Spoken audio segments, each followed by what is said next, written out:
एक दूर-दराज गांव जो पहाड़ों के दरमियान वाक़ था, वहाँ एक लानती हवेली के बारे में अफसाने फैले हुए थे। सालों से मकामी लोग उससे दूर रहते थे और रात की खामोशी में सुने जाने वाले खौफनाक आह व फ़क़ा की कहानियाँ बयान करते थे।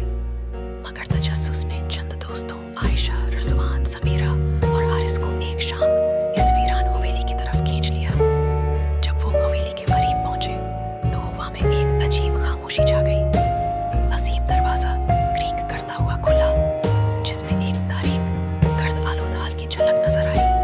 हर कदम के साथ ऐसा महसूस होता था जैसे घर उनकी मौजूदगी को जागता है, जैसे दीवारें खुद उनकी बातें सुन रही हों।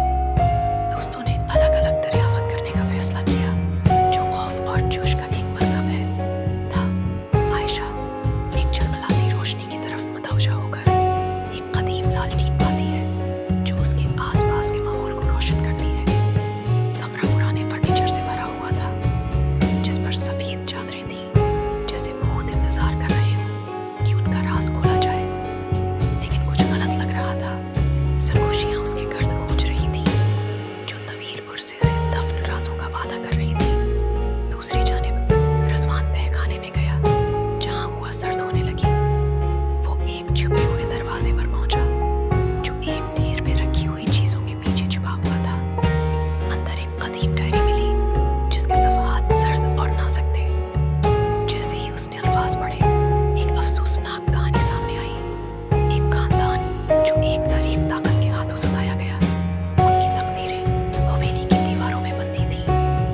अचानक एक जोरदार धमाका पूरे घर में गूंजता है और दोस्त खौफ के आलम में दोबारा इकट्ठे हो जाते हैं।